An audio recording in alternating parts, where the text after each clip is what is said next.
Olá, amigos telespectadores da TV Cultura Litoral. Boa tarde a todos. Começa agora uma nova edição do Jornal Opinião Litoral, que recebe hoje dois convidados. Alessandro Lopes, que é professor e especialista em cidades inteligentes, e Franco Cassol, que é meteorologista.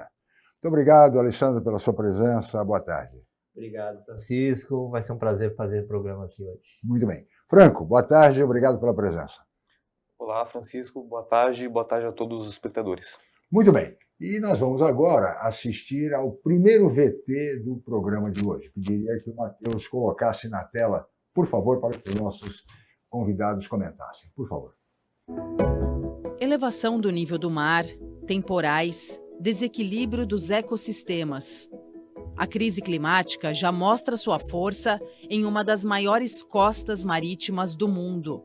O litoral brasileiro está aquecendo. É o que revelou um estudo que avaliou por meio de um modelo matemático a temperatura diária dos últimos 40 anos de 5 cidades costeiras do Brasil, distribuídas entre o Maranhão e o Rio Grande do Sul. Nós sabemos que ao longo do dia a temperatura varia, ela varia de um mês para o outro, ou seja, ao longo do ano ela varia. Mas se a gente olhar como estão essas variações em cada ano, está mudando nesses 40 anos, nessas 4 décadas mudou algo? Porque todo mundo já sabe que a mudança climática está aí.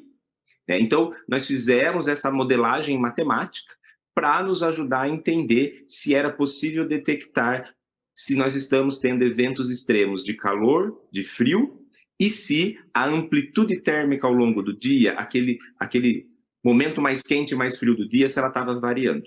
E aí, infelizmente, nós encontramos vários impactos ao longo da costa brasileira. De acordo com a pesquisa, a costa do país é afetada pelo aquecimento global em toda a sua extensão, com destaque para o litoral de São Paulo, do Rio Grande do Sul e do Espírito Santo. Para os pesquisadores, os resultados mostram um claro impacto das alterações do clima na costa brasileira. O aumento da temperatura média global, causado pela emissão de gases poluentes em todo o mundo, afeta principalmente regiões litorâneas de transição do calor para o frio, como o sul e o sudeste do país. Além da amplitude térmica, a frequência dos eventos de ondas de calor, os eventos de extremo de calor, aquele dia muito quente, muito acima da média, elas estão aumentando no sudeste e sul. Nesses 40 anos, dobrou a frequência de eventos extremos no Rio Grande do Sul, quase dobrou em São Paulo e quase triplicou no litoral do Espírito Santo. Ainda há tempo para reverter parte dos efeitos negativos da crise climática. Para isso, é preciso que o Brasil cumpra as metas de redução de gases de efeito estufa que se comprometeu nos acordos internacionais. A pesquisa, primeiro, ela comprova, se alguém ainda tivesse dúvida, que os impactos não são futuro, eles estão aqui. Tem que parar de destruir florestas, temos que minimizar a emissão de carbonos, mudar de menos uso de combustíveis fósseis e mais uso de energias renováveis, e assim vai até do nosso consumo em casa. Isso vai mudar em médio prazo. E em curto prazo? Em curto prazo, esses dados permitem que os governos municipais, estaduais e federal possam pensar no plano de adaptação climática. Todo prefeito, governador, ministérios devem estar pensando nisso. O que eu faço no meu município para ter um município onde os meus cidadãos vão sofrer menos o impacto da onda quando ela vier? Muito bem, aí está o vídeo, o professor Ronaldo Cristofoletti, da Unifesp. Franco, eu gostaria de começar com você. Diante de tudo que você viu, assistiu, inclusive o depoimento do professor Cristofoletti, o que fazer, Franco? Você como meteorologista. Bom, aqui para a nossa região da Baixada Santista, eu acho que os 3 principais eventos que têm nos afetado e cada vez de forma mais intensa em relação às mudanças climáticas são ondas de calor, cada vez mais frequentes, mais intensas, eventos de chuvas, de temporais, cada vez mais intensos também. Então, praticamente todo ano a gente tem em algum momento, principalmente do verão, alguma chuva crítica, seja na Grande São Paulo, na Baixada Santista, no litoral norte ou mais no interior do estado de São Paulo. Praticamente todo ano tem algum evento que causa óbitos, e isso é uma situação bastante desafiadora. Alguns anos atrás foi aqui no Guarujá, no ano passado, para quem se lembra, foi em São Sebastião, no litoral norte, que foi um evento de uma chuva recorde, talvez a maior chuva já registrada na história do Brasil, desde que começaram as medições nas últimas décadas, né? E um outro fator aqui bastante importante para o nosso litoral é a questão marítima, com o aumento de nível do mar, nível médio do mar, e também o aumento de frequência de ressacas. Então essas ressacas chegando com intensidade na nossa região têm causado também efeitos nas nossas praias, causando erosão costeira, erosão da faixa de areia daqui de Santos. É uma coisa que a gente consegue observar aqui na cidade. Sim, há risco, portanto, de eventos extremos no nosso litoral, em termos desse tipo de problema mais adiante. Agora, o Alessandro, você que é um especialista em cidades inteligentes, eu perguntaria a você, Santos está preparada para eventos extremos, como fez referência agora o Franco e também o próprio professor Cristofoletti? Então, o Santos ele já tem todas as tecnologias que precisariam, né? Dá para evoluir, dá para melhorar. Talvez falte um pouco mais de responsabilidade até dos habitantes de aceitar esses, olha, pode ter uma ressaca, seria legal desocupar, hoje ainda não passamos por isso, Sim, mas em breve vai ser o tipo de anúncio que a gente vai ter. Pessoal que mora na praia, desocupar seus imóveis, tirar os carros, porque já vai ter... imaginou? Então você imagina, se a gente não criar essa consciência, não adianta ter a melhor tecnologia, como a gente estava conversando até um pouco antes. No sul aconteceu isso, tinha os sensores, tinham tudo, mas a força da água foi tão grande que tudo isso foi arrastado e não deu tempo de avisar em boa parte. Então, Santos tem recursos, já monitora isso há muito tempo, desde 89 já existe todo um cuidado com isso. Então, o que eu vejo é que precisa realmente a gente entender que o mundo está mudando. Somos uma das regiões vulneráveis, e não é só Brasil, o mundo todo tem suas áreas vulneráveis, e Santos está dentro desse mapa. E dessa forma, entender que ocupamos área de espraiada, né? A orla de Santos é uma orla aterrada, ocupada, então esse mar pode voltar a tomar ponta ali.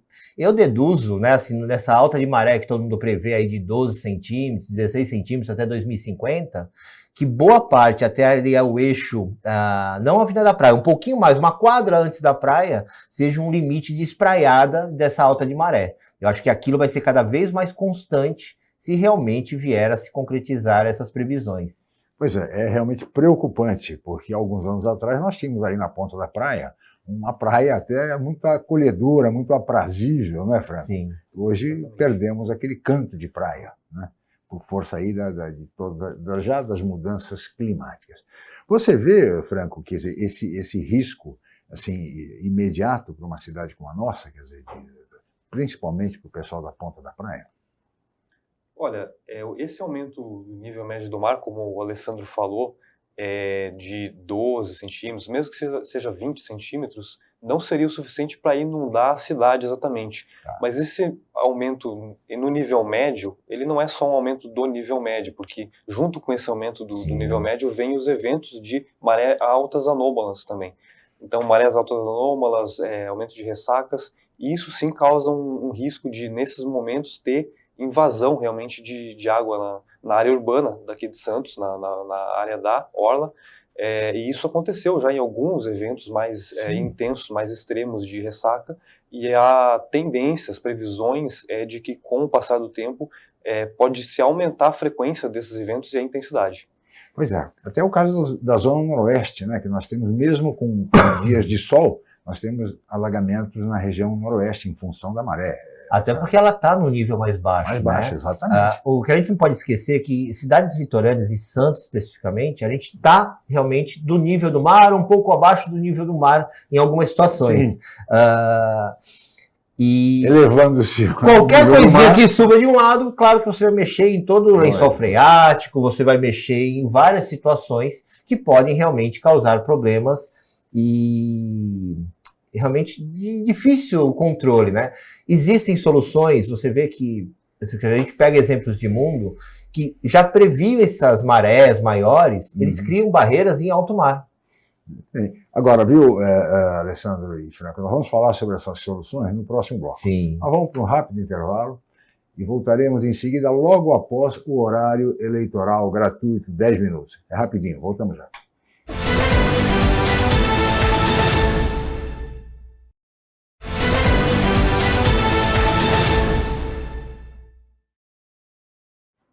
Muito bem, estamos de volta com Opinião Litoral desta segunda-feira, dia 23 de setembro, e hoje recebendo dois convidados, Franco Cassol, meteorologista, e Alessandro Lopes, que é professor e especialista em cidades inteligentes. E agora temos mais um VT para assistirmos. Por favor, Matheus. O aquecimento global não é um problema para o futuro, é para agora. Uma criança que hoje tem 5 anos, por exemplo, já vai sofrer muito mais do que os avós. Todas as expectativas são, lamentavelmente, de que essa criança vai experimentar 9 vezes mais ondas de calor, 4 vezes mais secas, 3 vezes mais quebras de safra, 3 vezes mais enchentes do que uma pessoa que hoje tem 60 anos, viveu na sua vida inteira. 96% dos brasileiros sentiram as ondas de calor extremo pelo menos uma vez durante a estação que antes era marcada pelo frio. Gosto do frio e não senti frio esse inverno. E 7.400.000 enfrentaram 30 dias de temperaturas consideradas de risco para a saúde. Rinites costumam exacerbar, quem tem doenças respiratórias como asma também tem uma piora. E para doenças agudas, em que a gente tem diarreia e vômitos juntos, a gente tem que tomar mais cuidado ainda com a desidratação. A gente começa a ter uma maior incidência de doenças causadas por mosquito, como, por exemplo, a dengue, a chikungunya, o zika vírus, porque esses mosquitos eles gostam mais do calor. A meteorologia não consegue ainda prever com exatidão como serão as temperaturas na primavera e depois no verão, mas os sinais de alerta estão acesos. A cada ano, a tendência é que as temperaturas fiquem mais e mais altas. Então, há, sim, uma probabilidade, eu diria até de média alta, de que nós tenhamos temperaturas próximas de 38, 40 graus em alguns dias nas regiões Sudeste e Centro-Oeste ao longo dos próximos meses. Diante disso, cada um deve começar a ajustar a própria vida à nova realidade trazida pelo aquecimento global. Procure já se preparar com ambientes refrigerados, com ar-condicionado, purificador de ar, umidificador de ar. Procure ajustar a sua agenda para realizar as atividades em horários mais adequados, para a gente sofrer menos com este calor. Do lado das autoridades públicas, as medidas são ainda maiores e mais urgentes. Se efetivamente toma medidas sérias os governos, as empresas, as pessoas individualmente, se toda a sociedade não se articular rapidamente para medidas drásticas, as consequências realmente tendem a ser muito graves e eu diria que o termo é, no mínimo, catastróficas. Pois é, como se vê pelo depoimento aí de vários especialistas, a situação é grave, é preocupante, Alessandro.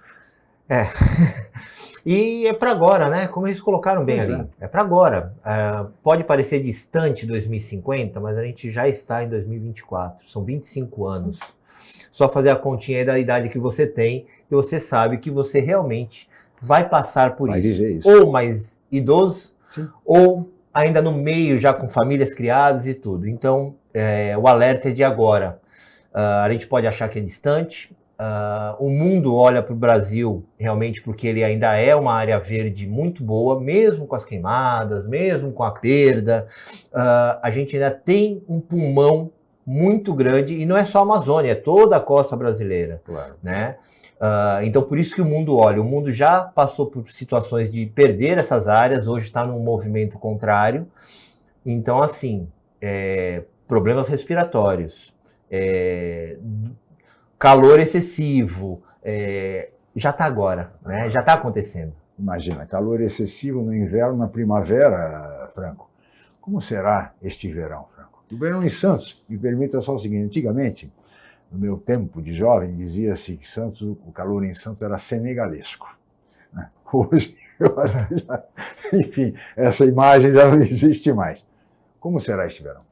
O verão quente aqui já é o normal, na verdade, né? O Sim. período do verão ser quente, ter alguns períodos de calor bastante excessivo, não chega a ser até uma surpresa. mas a gente tem observado calores até fora de época aqui na região da Baixada Santista. Se a gente pegar o período de um ano para cá, foi um período bastante crítico em termos de calor.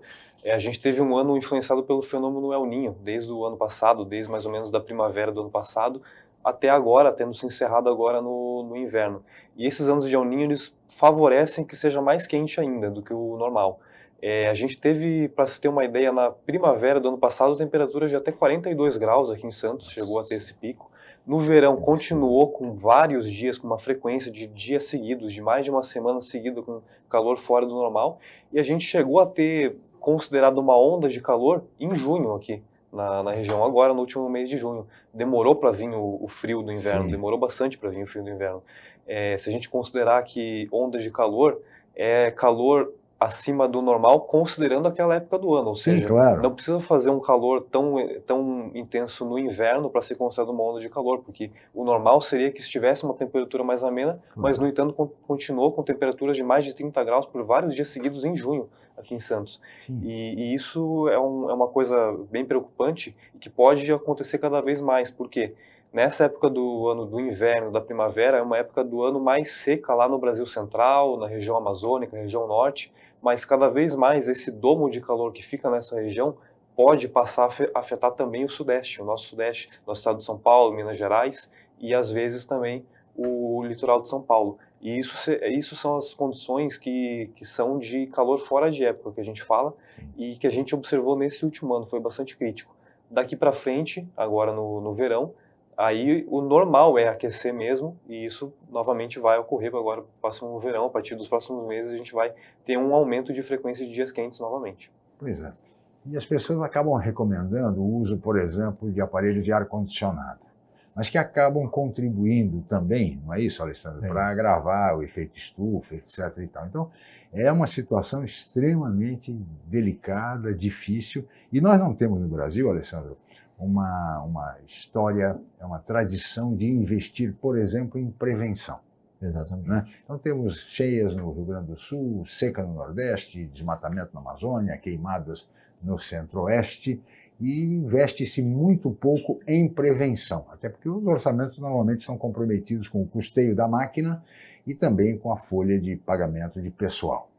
Ou seja, como fazer, como nós podemos, como os governos devem conduzir essa questão e preparar a população para enfrentar esse tipo de situação? Não é nem só prevenção, né, Francisco?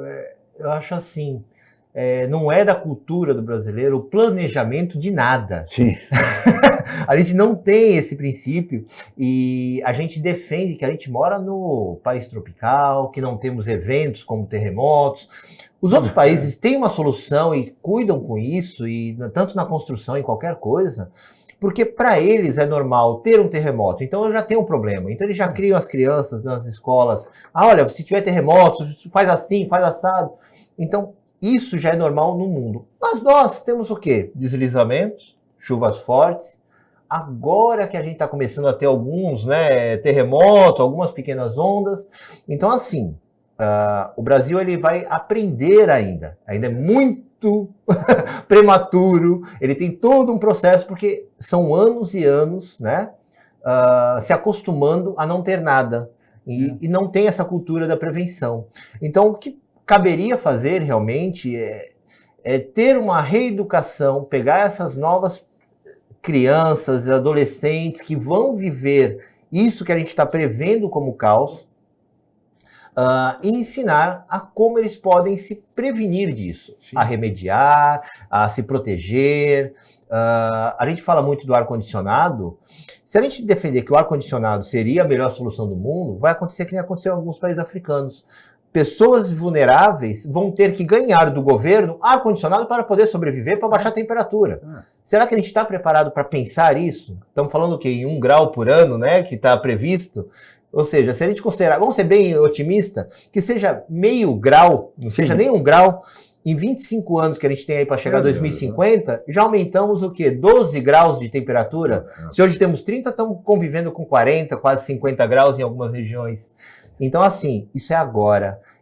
Criar essa cultura de remediação, de planejamento, teria que acontecer agora e não tem muito E junto com a educação ambiental, Franco? Porque as crianças, de modo geral, recebem nas escolas orientações sobre educação ambiental, mas seria preciso que o adulto praticasse isso, né? Eu acho que as palavras de ordem são prevenção e adaptação, né? É. Que a gente está num cenário que essas situações adversas, cenários de tempo adversos, ondas de calor, chuvas intensas, e isso são coisas que vão acontecer cada vez mais, já estão acontecendo. Então, a medida seria de a gente se adaptar. Quando chegar essa situação diversa, quando chegar, por exemplo, uma chuva muito intensa, a gente saber lidar com isso. Eu acho que essa é a principal forma de pensar a respeito disso. Então, a gente na Defesa Civil, por exemplo, a gente opera o plano preventivo de Defesa Civil para chuvas intensas do verão. Aqui em Santos a gente tem uma população bastante relevante que mora em áreas de risco, de deslizamentos. Então, a população ela é conscientizada a, quando tiver ocorrência de chuvas muito fortes, ela buscar ter medidas de autossalvamento, observar sinais de surgimento de uma trinca na casa, surgimento de um início de uma instabilização do terreno, inclinação diferente da parede, do poste, que pode ser um início de um deslizamento. Nesses casos, ela pode acionar a Defesa Civil, que vai fazer uma vistoria, ver se tem risco iminente de queda, ou até em alguns casos mais extremos, a chuva continuar e o terreno está cada vez mais instável, ela mesmo sair de casa, ou seja, buscar o autossalvamento. Isso também vale para questão de ondas de calor, por exemplo. Quando chegar os dias muito quentes, as ondas de calor, as pessoas devem evitar fazer atividades ao ar livre nos horários mais quentes, principalmente aquelas pessoas que já são acometidas de uma condição de saúde, que são mais vulneráveis a isso, buscar se proteger em relação a esse calor. E aí, claro, o ar-condicionado é uma ferramenta que é útil, não se discute em relação a isso. Né? Claro. É importante lembrar, viu, Alessandro, Franco, que em Santos nós temos 25% da população formada por idosos. Exatamente. Que é um público vulnerável a esse tipo de situação. De tudo. Eles buscam o litoral exatamente por isso, porque é uma terra plana, tem mais arejado. Tem um pouco mais de tranquilidade, mas isso é importantíssimo, essa recomendação que o Franco nos traz aqui, no sentido de todos os cuidados, e idosos numa ponta e crianças em outra. Né? Exatamente. Sobretudo a questão da desidratação, que é algo realmente muito sério e que as pessoas precisam ficar atentas a isso. Então, nesse verão, que não será fácil, previnam-se, preparem-se e adaptem, como bem disse o Franco Cassol agora há pouco na sua intervenção. Muito bem, senhores, eu vou pedir a licença de ambos, nós vamos fazer mais um rápido intervalo, mas nós voltaremos em seguida com Opinião Litoral. Voltamos já.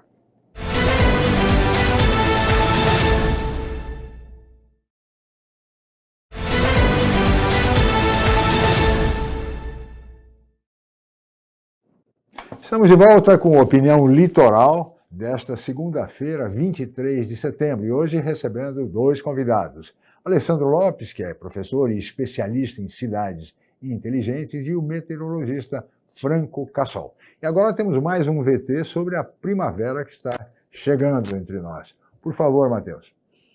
A primavera vai ser marcada pela presença do fenômeno Laninha. É a terceira vez consecutiva que isso acontece. Segundo o site Climatempo, podemos esperar pela volta da chuva, aumento da umidade e também do calor. Aqui na região sul, a combinação do Laninha com a rápida passagem das frentes frias e outros fatores vai reduzir as condições para a chuva. Mesmo assim, fica o alerta para rajadas de vento, raios e também granizo. No sudeste, a tendência de precipitação acima da média. Na região centro-oeste não há previsão de grandes volumes de chuva, mas ela ocorre em menor escala. O nordeste também não deve ter muita influência das frentes frias, com pancadas em áreas do Maranhão, Piauí e Bahia. Na região norte, a precipitação se concentra mais em áreas do Pará e Amazonas. De Passo Fundo, no Rio Grande do Sul, Felipe Ozzi para o Esta Manhã. Muito bem, aí está o VT Primavera, Franco. Como será o clima nesta primavera? Como o VT mostrou, vai ter influência do fenômeno Laninha. Vai começar a influência do fenômeno Laninha, na verdade. Esse fenômeno está em desenvolvimento e vai se consolidar agora na primavera, também afetando o verão. O que é o Laninha? Laninha é o resfriamento anormal das águas do Oceano Pacífico, ou seja, uma coisa que acontece longe daqui, lá no Oceano Pacífico. porém influencia no clima do planeta todo. Diferentes regiões são afetadas. Algumas traz menos chuva, algumas traz mais calor, algumas traz mais chuva.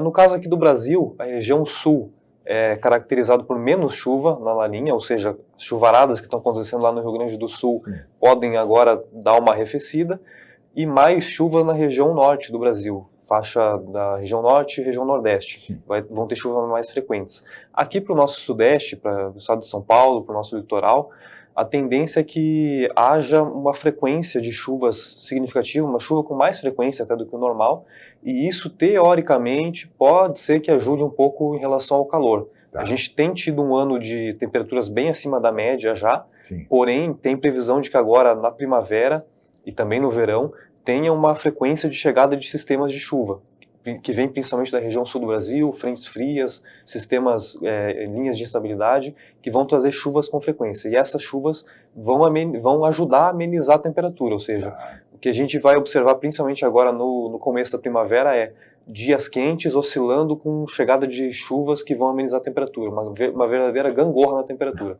Dias quentes seguidos de dias mais amenos. E isso, Franco, também, por outro lado, evitaria um desabastecimento no sistema hídrico, não? É importante que isso aconteça para que não haja qualquer falta d'água, que já vivenciamos essa experiência. Sim, diferentes regiões do Brasil estão com um cenário de escassez hídrica nos seus reservatórios por conta da estiagem. A gente teve um período de estiagem agora no inverno, não chega a ser uma coisa tão incomum, porém foi mais seco do que o normal em algumas áreas, e a preocupação com a questão hídrica é uma realidade já no caso de muitos reservatórios.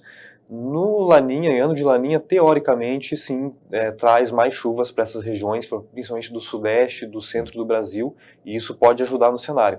Nem sempre se confirma, né? A gente tem que salientar isso. Porém, teoricamente, pode ajudar, e aí a gente talvez veja reflexos também até na nossa conta de energia, né? Porque tem a questão da tarifa da energia.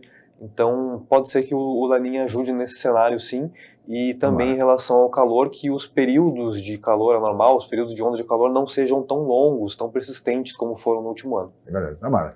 Tomara que tenhamos um alívio, né, Alessandro, nessa fase da primavera, antes da chegada do verão, e com chuvas, desde que chuvas que não provoquem, evidentemente, deslizamentos, nem coloquem em risco a vida das pessoas. Mas, de qualquer maneira, é uma expectativa de melhoria, né? E vendo pelo nosso cenário aqui da Baixada, principalmente, né, as nossas chuvas aqui passou de 80, 100 milímetros, a gente já fica tenso, pelo menos. Não tenha dúvida. Porque precisa de um escoamento, melhorou muito o escoamento, mas ainda é de atenção, né? Claro. A gente tem muitas áreas ainda de risco, né? Não adianta. E eu comento isso muito até em sala de aula. O pessoal fala assim: não, é só os vulneráveis. Eu falei, gente, a diferença é o método construtivo. Tanto pessoas de poder aquisitivo alto ou baixo que moram em situações de morro, né? Estão sujeitas. Lógico. Você vê São Sebastião, né? Casas gigantescas e foram água terra abaixo. Então, a chuva, ela não separa. A chuva, ela realmente, se ela vier e o nosso solo é dessa propriedade, se ele encharcar, ele vai puxar para baixo. Então, passou de 80, 100 milímetros, já é bom ficar atento. As obras de contenção que têm sido realizadas, Franco, canalização de águas, escadarias, enfim. Essas obras são fundamentais, amenizam os riscos, diminuem os riscos para deslizamentos, por exemplo? Sim. São obras fundamentais, são obras estruturais que vão ajudar muito na segurança dessas áreas em que elas foram feitas, né? Não são todas as áreas de risco que estão contempladas, porém são áreas que eram críticas, que agora está com essas obras estruturais que foram feitas, reduz um pouco o risco de acontecer algum novo desastre naquela região. Infelizmente, algumas dessas obras foram feitas após a ocorrência de um desastre que aconteceu em 2020 aqui em Santos, né? Tivemos óbitos, inclusive. No início de março, exatamente, com óbitos aqui em Santos. E depois disso é que teve o andamento dessas obras. Agora, muito importante, que foi comentado antes pelo Alessandro, também por você, que com a tendência de ter chuvas mais frequentes, tem o ônus e o bônus, né? Então tem a possibilidade de ajudar em reservatórios é muito importante. A chuva é muito importante para tudo, Claro. inclusive para limpar a atmosfera Lógico. da poluição, então tem uma série de importâncias. Porém, tem o ônus de que com chuvas mais frequentes, elas podem vir com mais volume, com mais intensidade, e aí causar problemas de inundações, de alagamentos aqui na região e também deslizamentos nas áreas de risco. A gente está muito atento para essa estação chuvosa. Agora, na primavera, é mais difícil de acontecer alguma coisa realmente catastrófica. Podem ocorrer temporais, ventania, isso, No verão, isso pode não, acontecer. mas no verão acontece. Mas no verão é a época mais crítica, de dezembro a abril, mas geralmente ali centrado nos meses de janeiro a março, é o que a gente tem mais problemas. No ano passado a gente teve chuvas intensas aqui em janeiro, próximo do aniversário da cidade de Santos, inclusive, que chegou a ser cancelado os shows, o aniversário da cidade. E fevereiro e março também tem um largo histórico de ocorrências nesses meses, então é um ponto de bastante atenção para esse verão. Muita preocupação, afinal tem as águas de março, né? Não podemos esquecer das águas de março. Alessandro, eu queria agora falar um pouquinho sobre a sua especialidade de cidades inteligentes. Né? Santos conta com uma fundação Parque Tecnológico, né? Que está sendo reorganizada, enfim. E, no entanto, ainda nós estamos, eu acho, ainda falta muito para atingirmos um ponto desejável. Eu me lembro sempre do Porto Digital de Recife. Né? Quando em Santos teremos algo semelhante? É possível? É possível e está fácil. Santos, por incrível que pareça, é claro que não chega assim a uma visão talvez mais popular ou do dia a dia da conversa do final de semana. Mas Santos ela tem toda uma central já digital, toda a base cartográfica, dados, já existem alguns gêmeos digitais de algumas áreas de infraestrutura, como água, esgoto, monitoramentos. Então, assim, se a gente definisse, trocasse o nome inteligente, né, do smart, que vem lá do americano, para a cidade digital, Santos está, assim, voando. Como inteligência de cidade, ela tem várias variações, denominações. Santos ela é reconhecida como uma cidade inteligente, principalmente nas políticas ambientais, né? Então, ela precisa melhorar ainda em alguma coisa de mobilidade. Então, num próximo levantamento, agora com VLT, com intermodais e etc. Haja visto o trânsito que temos, né? Ela pode realmente crescer também nesse item. Então, Santos tem condições. O Parque Tecnológico, ele passou, embora ele exista há muito tempo, na verdade, o que ele acontece agora tem questão de 2 anos. 2 anos, porque era um prédio, estava pronto, e esse prédio ficou ocioso durante anos. Não havia um trabalho dentro do Parque Tecnológico.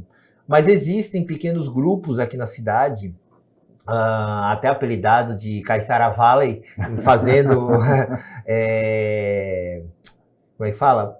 Fazendo analogia ao Silício Valley, que ele já tem alguns pequenos ecossistemas fomentando o desenvolvimento de software, fomentando o desenvolvimento de aplicativos, hardwares. Então, assim, falta espaço. Já avançamos, então? Estamos avançando em pequenas células. Talvez agora com o parque sendo mais fomentado, tendo mais iniciativas, tendo mais apoio, a chance é muito grande de a gente se mirar realmente em Recife e outros cases que tem pelo mundo. Porque nós temos, nós somos sede do maior porto do hemisfério sul. Sim. E isso, imagino que é um espaço que está aberto para exatamente a Fundação Parque Tecnológico e até, junto com as universidades, buscar parcerias para avançar nisso, não? Exatamente. A questão de parceria com as universidades, a gente estava falando há pouco tempo, né, de cultura. Sim, claro. Santos ela precisa melhorar essa cultura, tá?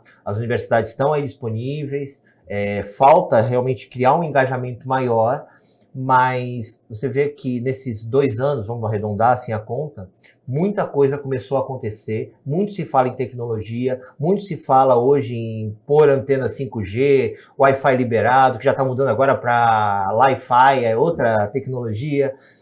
O porto, as empresas que estão vindo para o porto, principalmente as de fora, né, chinesas e tudo mais, já estão trazendo embarcado toda essa tecnologia, tanto na construção civil, quanto no seu gerenciamento. Então, assim, tá fácil. Eu acho que a gente só perdeu um prazo aí bom, talvez aí em 8 anos, né, que exista aí o parque, Mas nesses 2 anos, correndo, eu acredito que a gente recuperou boa parte. A pandemia ajudou também muito nisso, porque a gente teve que se conectar de alguma forma. Então, as pessoas começaram a entender e aprender que a conectividade, esse domínio, esse pertencimento da tecnologia ajuda, auxilia, sim, a cidade desenvolver.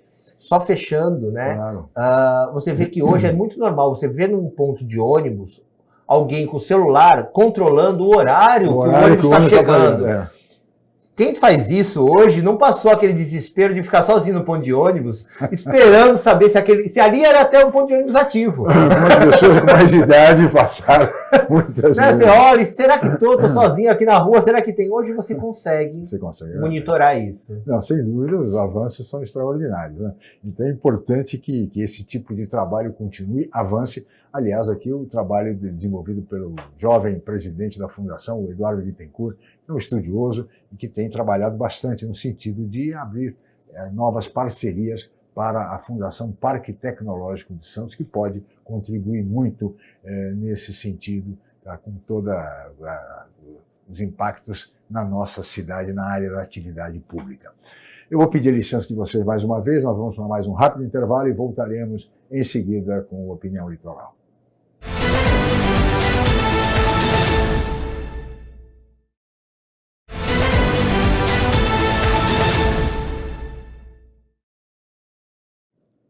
Muito bem, estamos de volta com Opinião Litoral desta segunda-feira, 23 de setembro, e hoje recebendo com muito prazer Alessandro Lopes, que é professor e especialista em cidades inteligentes, e Franco Cassol, meteorologista, discutindo mudanças climáticas e também os avanços de uma cidade inteligente como Santos. Aliás, Santos é uma cidade inteligente? Ela tem o prêmio de cidade inteligente. Pode melhorar mais ainda. Pode melhorar, tem que melhorar, não tenha dúvida. Agora, há um fato que eu queria comentar com os nossos convidados e lamentar muito mais um atentado político, ao que tudo indica, ocorreu na nossa região. Nesta eleição, o veículo da jornalista Thaís Margarido, que é candidata a prefeitura, temos imagens da Thaís, que é colega jornalista, e candidata à prefeitura de Guarujá, ali em Santa Cruz de Navegantes, sofreu um atentado. Ela não estava no carro, o carro era dirigido por uma assessora, mas com 2 crianças, inclusive a filha da jornalista estava no carro. Esse carro foi atingido com vários tiros. Felizmente, graças a Deus, não houve vítimas, mas de qualquer maneira mais um episódio lamentável e que volta a acontecer em Guarujá. Isto realmente não pode acontecer. Lembrando que na última eleição para prefeito, em São Vicente, outra jornalista, a hoje deputada estadual Solange Freitas, também sofreu um atentado às vésperas da eleição para a prefeitura de São Vicente. É lamentável que esse tipo de situação aconteça na nossa região e é preciso que as autoridades públicas da área de segurança tomem providências de imediato para que esse tipo de coisa seja definitivamente afastada da nossa região. Alessandro, lamentável isso, não? E falando de Guarujá, não é a primeira vez, né? Guarujá tem esse histórico de sempre ter, toda vez, época de eleição, ter um atentado ou uma morte, e não é de agora, já são de anos e anos, eleições e eleições. Sim. É recorrente, né? O que os outros municípios são esporádicos, Guarujá tem um histórico já disso, né? São anos acontecendo sempre alguma coisa no momento eleitoral do Guarujá. Então, acho que acende um alerta aí gigante das autoridades aqui da região, e principalmente do Guarujá, de se prevenir, como ele estava falando em outros temas, em momento eleitoral, porque sempre tem um caso, né? Sim, se fosse puxar, sempre tem um caso lá. E é lamentável, não cabe, né? Não cabe mesmo. A Pérola do Atlântico, né? A Pérola do Atlântico, afinal, não merece isso. Perdão. Claro, por favor, fica à vontade. Só para dar uma comentada, eu não sou aqui da região do litoral, né? Não nasci aqui, não morei sempre aqui, mas desde que eu vim morar aqui, realmente, como vocês falaram, já aconteceu mais do que uma vez no Guarujá, aconteceu em São Vicente recentemente também, né? Eu acho que o principal é que a gente não pode achar normal isso. É preciso se indignar com esse tipo de coisa. Afinal, todas as pessoas têm o direito de fazer campanha, de pedir voto. Qual é o problema? Não é verdade? Afinal, vivemos numa democracia. E, portanto, temos que... Mas eu queria voltar agora, viu, Franco, para a questão das mudanças climáticas, lembrando que o presidente Lula lá na ONU, né, evidentemente na cúpula do futuro, o presidente Lula falou a questão da fome, que é no mundo inteiro, que é um absurdo, o mundo, as pessoas ainda morrerem de fome no Brasil e também no mundo inteiro, e abordou também a questão das mudanças climáticas, né? Então, como é que você está vendo, Franco, exatamente esse papel do governo federal e particularmente do Ministério das Relações Exteriores, enfim, com relação à questão das mudanças climáticas?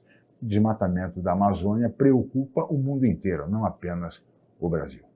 Bom, os países têm compromissos firmados, né, em relação a isso. Então, tem mais do que um acordo internacional em que esses compromissos foram firmados, inclusive alguns acordos que estabeleceram cartilhas muito importantes para a gente de defesa civil, que vão no sentido de ações de prevenção a desastres. Sim. Então, tem uma série de compromissos que foram assumidos entre os países, e o da moda agora é a Agenda 2030 da ONU, os Objetivos de Desenvolvimento Sustentável. Então, acho que esse posicionamento é importante no sentido de firmar compromisso com aquilo que já foi acordado anteriormente. Mas é preciso também que os governos ajam, porque são feitas reuniões, estabelecem-se compromissos, cartas, documentos, mas não avança do ponto de vista prático. Exatamente. Não sei se a burocracia emperra ou se é uma questão de falta de recursos. Me parece que é importante que não fique apenas no discurso, não, Alessandro? Exatamente. Claro que em 2030 eles vão sentar e criar novos compromissos, óbvio. Né? Já estamos em 24, mais uma carta, mais um tratado. Já estamos em 24, né? Temos 6 anos para cumprir a Agenda 2030. Pois é. Então, assim, e como a gente comentou em outras pautas, né? O Brasil, ele é a menina dos olhos do mundo por ter realmente a área verde maior em abrangência. Então, o mundo todo cuida do Brasil, não porque acha, coitadinho, que bonito, tem carnaval. Não, é realmente porque sobrou. É o que sobrou para o mundo poder tentar ainda ter alimentação. O planeta, né? O planeta. Sobreviver. Então, assim, se a gente levar para um momento de escassez total, o Brasil ele tem chance de virar, vamos brincar e fazer um futurismo, uma potência do mundo, porque é o único lugar que ainda vai ter terra fértil para a gente poder alimentar o mundo, né? Então, esse cuidado realmente é com o que sobrou. Tudo bem, o Lula ele comenta lá na ONU, chama atenção, e é exatamente com esse olhar de ajudem o Brasil, porque a gente precisa de vocês mais da gente do que nós mesmos. Né? Então, falta iniciativas, falta mais olhar verde, e quando você está brincando comigo, né, me cutucando a questão de Santos ser inteligente. Santos, ela vai um pouco mais. Hoje a gente nem fala muito da cidade só inteligente. A gente fala dessa cidade acolhedora, cidade sustentável, da cidade humana. E você vê que uma onda em vários assuntos, a gente sempre foca no ser humano. O mundo está cada vez mais entendendo que essa preocupação com o ser humano, o modo de viver na Terra, está cada vez mais enaltecida. E uma das agendas é exatamente essa. Ou a gente começa a preservar um pouco de área fértil, ou a gente vai ficar aí com hidropônico, não sei, porque se estiver chuva ácida a gente não usa hidropônico. Vai ter o quê? Redomas com oxigênio artificial? Como é que a gente vai conviver e lidar com isso? Né? Que tipo de produção que a gente vai ter? É verdade. Aliás, Franco, veja, o que você acha que falta? Falta gestão nessa relação ambiental, das mudanças climáticas entre os governos. Falta gestão ou falta recurso? Como é que você... Ou ambos? Eu acho que falta ação prática mesmo, né? Como você comentou anteriormente. Fica muito em reuniões, em compromissos que foram afirmados, tudo mais.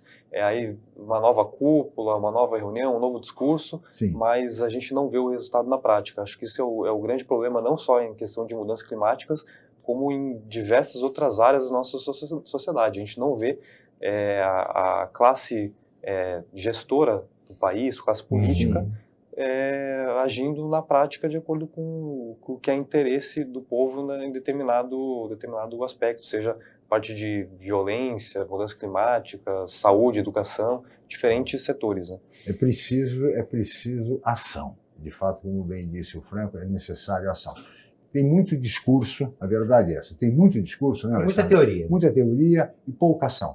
Você, ainda mais com a burocracia que cerca o poder público, porque tudo é difícil, tudo é demorado, as coisas não avançam, ou seja, na mesma medida do que os discursos, o papel aceita tudo, você pode escrever o que bem entender. Agora, é importante que a ação seja imediata. E nesse sentido, no caso do Alessandro, que é um especialista em cidades inteligentes, parece que nós estamos deixando o discurso e caminhando para a ação, não? Mas eu queria saber de você o seguinte, quando é que Santos vai ser uma cidade inteligente, Alessandro, com relação ao nosso trânsito? Que é complicado, viu? Eu tenho uma tese para mim, isso eu já tive chance de falar até com alguns responsáveis. Santos, é um dos municípios que tem todos os modais. A gente tem hidroviário, a gente tem terrestre intermunicipal, tem elétrico, tem álcool, tem, enfim. Agora o VLT, superfície, a gente tem tudo. Tudo que possa imaginar. O que a gente não tem é uma integração. Uma pessoa que mora em outro município que venha para cá, ela vem de bicicleta. Mas dependendo, ela não tem onde deixar essa bicicleta, onde ela vai trabalhar. Falta o bicicletário. Ou ela não tem um ônibus, como acontece hoje em São Paulo, que o ônibus leve essa bicicleta, ou um vagão de VLT, ou seja, falta alguns dispositivos, algumas articulações para que a gente tivesse uma integração melhor desses modais. Então, assim, eu entendo, às vezes as pessoas falam, o VLT para Santos não faz sentido nenhum. Não concordo. Porque ele é para mobilidade. Eu que moro numa área de praia, para eu pegar o VLT, eu tenho que deslocar 1 quilômetro. Que modal que eu levo para usar o VLT? O que me favorece deixar o carro... integração. Se tiver uma integração e começar a fazer sentido que você gaste R$4, R$10 para vir até o centro ou se mobilizar, em vez de gastar R$20 no estacionamento, você começa a usar o R$4. Claro. A mobilidade só faz sentido realmente quando ela aperta no bolso. Por isso que é tão normal você ver lá fora, o artista está andando de metrô. Claro! Claro! Faz sentido. Mas na Europa, por exemplo, a mobilidade é toda ela, é o metrô, é o VLT, ou seja, as pessoas pouco circulam de carro. Mas, Chico, quando a gente tem uma cidade que a gente tem um carro, quase 2 carros por habitante, somos 450 mil, estamos falando em quase 800 mil pessoas, 800 mil veículos, né? Não tem cidade no mundo planejada que suporte isso, né? Ou a gente começa a ter a consciência de usar o carro realmente Aqui é um veículo para cada uma pessoa e meia, mais ou menos. Exatamente. Então, é realmente Não tem ruas para isso. Então, assim, quanto mais o modal fizer sentido de agilidade, e para isso ele precisa de integração, a gente começa a ter realmente uma cidade mais inteligente, não só Santos, como qualquer outra da região. Sim. Você vê, a gente fala muito de Santos, mas se a gente pegar Praia Grande, o Canto do Forte, nesses últimos anos que teve uma mudança, o que era uma rota fácil, tanto na via expressa quanto interno, em horários de pico já não anda. Né? Então, assim, aumento populacional junto com aumento de frota, não vai ter cidade no mundo que suporte. Não tem projeto para isso. É verdade. E a própria malha cicloviária aqui em Santos, ela precisa ser ampliada. Exatamente. Já é boa, já é grande, mas a bicicleta ainda é um recurso que muita gente se utiliza, né, para o transporte, até porque é barato e é saudável, sobretudo. Muito bem, senhores. Olha, nós teríamos muito mais a conversar, mas nós temos limitações de tempo. Estamos chegando ao final. Queria agradecer muito a participação, a presença do Franco Cassol, meteorologista. Muito obrigado, viu, Franco? Imagina, eu que agradeço pela oportunidade de participar do programa. Muito bem. E também Alessandro Lopes, que é especialista em cidades inteligentes. Muito obrigado, Alessandro. Obrigado, Francisco. Obrigado, pessoal que acompanhou a gente. Muito bem. E assim chegamos ao final desta edição do Opinião Litoral, aqui pela TV Cultura Litoral. Muito obrigado aos nossos convidados, especialmente a você, amigo telespectador, pela audiência qualificada de sempre. Estaremos de volta amanhã em mais uma edição. Muito obrigado e até lá.